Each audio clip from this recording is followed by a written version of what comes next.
The average American now carries 23 extra pounds. Heart disease and stroke will claim the lives of 460,000 American women. 69 grams of fat. You could actually save 12 grams of the fat and half the calories if you simply ate an entire stick of butter. We're talking about diabetes and hypertension and bone diseases, osteoporosis. Prostate cancer is now the most common cancer in American men. Doctors say we really need to eat less red and processed meat. On arteriosclerosis and cancer and autoimmune disease. We have unprecedented amount of type 2 diabetes in our children, and we're starting to see hypertension in our children in grammar school. In case you're wondering, 2,120 calories. Clearly, the Western diet is taking a toll. This should serve as a wake-up call. We have a growing problem, and the ones who are growing are us. Food. It's central to our lives and traditions. Every special occasion seems to involve food and feasting. But could some of these same foods, including several that we think are good for our health, also be causing many of our most serious health problems? Indeed, we're facing a massive health crisis. No less than 40% of Americans today are obese, and about half of us are taking some form of prescription drug. The best-known statin drug, Lipitor, is the most prescribed drug ever in the world. Almost 1 in 5 American 4-year-olds are now considered to be obese. Though Mexican-American and African-American children are still more likely to be overweight. This could be the first generation of children in the United States that lives less than its parents. We spend $2.2 trillion a year on health care, over 5 times more than the defense budget. In fact, we pay more per person for health care than any industrialized country in the world. Yet we're sicker than ever. You see, there's no money in healthy people, and there's no money in dead people. The money is in the middle. People who are alive, sort of, but with one or more chronic conditions. Obesity, diabetes, heart disease, high blood pressure are all diet-related health issues that cost this country more than $120 billion each year. Every minute, a person in the U.S. is killed by heart disease.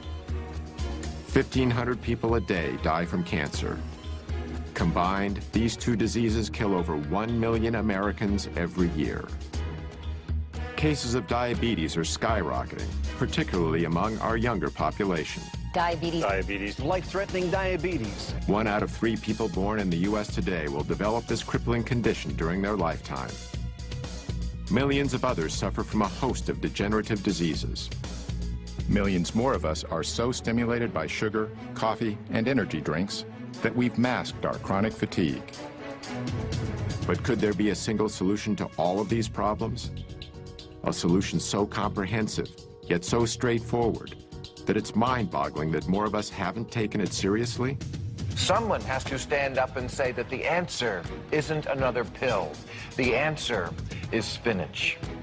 A growing number of researchers claim that if we eliminate or greatly reduce refined, processed, and animal-based foods, we can prevent, and in certain cases even reverse, several of our worst diseases. They say all we need to do is adopt a whole foods, plant-based diet. It sounds almost too simple to be true.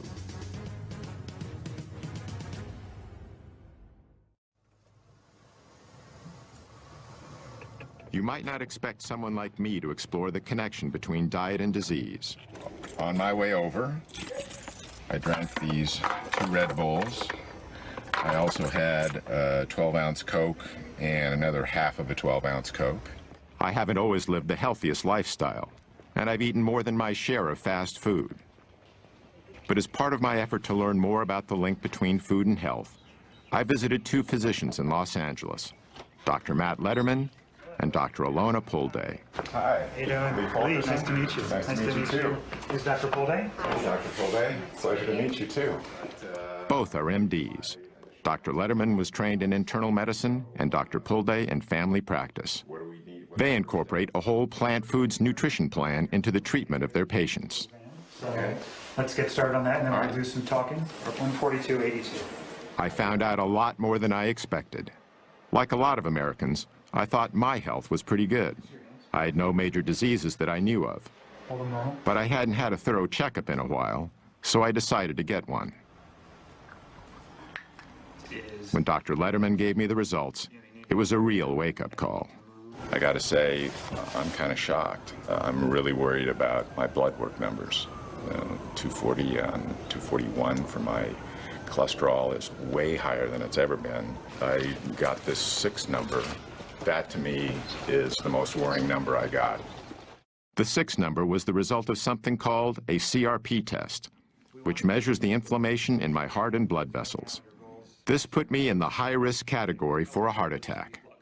So I committed to a 12-week nutrition program under Dr. Letterman's supervision. The plan was to treat my health problems by eating a whole foods, plant-based diet.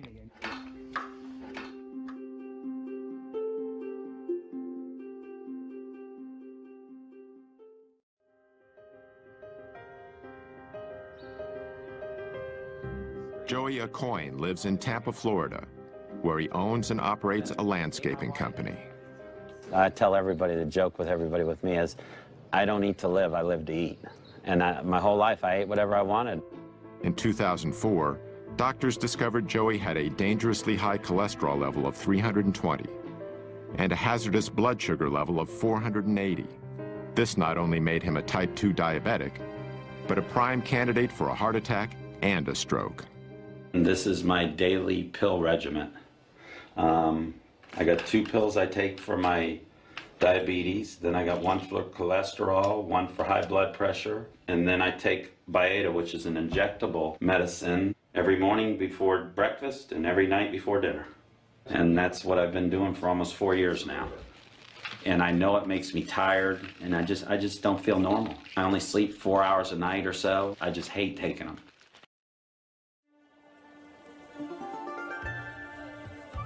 In the mid-1960s, Dr. Campbell was in the Philippines, trying to get more protein to millions of malnourished children. To keep costs down, he and his colleagues decided not to use animal-based protein. The program was beginning to show success. But then Dr. Campbell stumbled onto a piece of information that was extremely important. It centered on the more affluent families in the Philippines, who were eating relatively high amounts of animal-based foods. But at the same time, they were the ones most likely to have the children who were susceptible to getting liver cancer. This was very unusual, since liver cancers are mainly found in adults. But just the mere fact that they occurred in children said, you know, there's something here. This is pretty significant.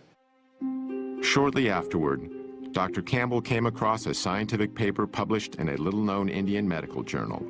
It detailed work that had been done on a population of experimental rats that were first exposed to a carcinogen called aflatoxin, then fed a diet of casein, the main protein found in milk. They were testing the effect of protein on the development of liver cancer. They used 2 different levels of protein. They used 20% of total calories, and then they used a much lower level, 5%. 20% turned on cancer, 5% turned it off. This Indian paper, together with what Dr. Campbell had learned about increased liver cancers in children eating animal-based foods, combined to create a decisive moment in his work and his life. Because we learned that animal protein was really good in turning on cancer. During the same time, the way Americans ate was changing, again. The number of fast food franchises was exploding, as more and more overscheduled Americans began using them as a convenient way to feed themselves and their families. While the fast food revolution was sweeping the nation, the rate of cancer deaths in America was continuing to rise. As a result, in 1971, President Richard Nixon initiated a program that was dubbed the War on Cancer. We are here today for the purpose of signing the Cancer Act of 1971. And I hope that in the years ahead, that we may look back on this day and this action as being the most significant action taken during this administration. On the front lines of this new war was Caldwell Esselstyn. By 1978, he was chairman of the breast cancer task force at the Cleveland Clinic. Yet he soon began to doubt the medical procedures he was using. No matter how many of these operations I was doing for women for breast cancer, I wasn't doing one single thing for the next unsuspecting victim. So Dr. Esselstyn started investigating the global statistics on breast cancer. One of the facts he discovered was that the incidence of breast cancer in Kenya was far lower than it was in the United States. In fact, in 1978, the chances of a woman getting breast cancer in Kenya were 82 times lower than in the U.S. Dr. Esselstyn was even more surprised by the numbers he discovered for some other types of cancer.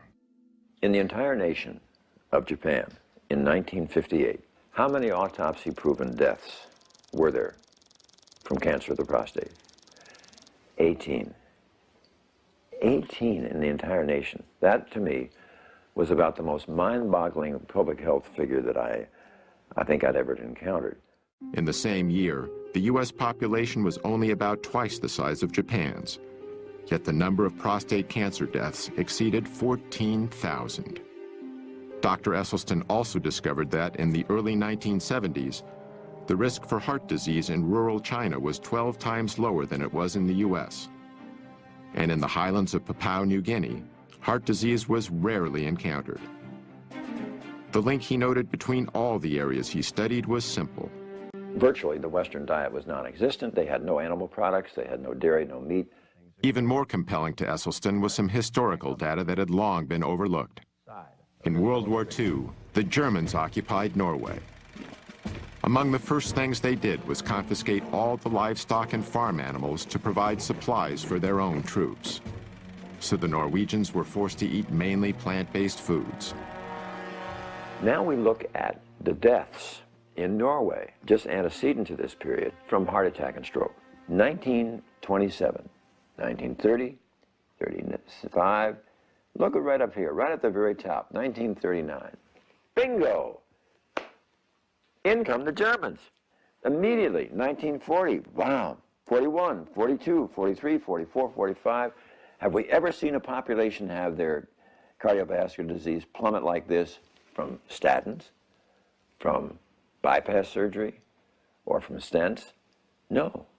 But look what immediately happened with the cessation of hostilities in 1945. Back comes the meat, back comes the dairy, back comes the strokes and heart attacks. I mean, it's such an absolute powerful lesson.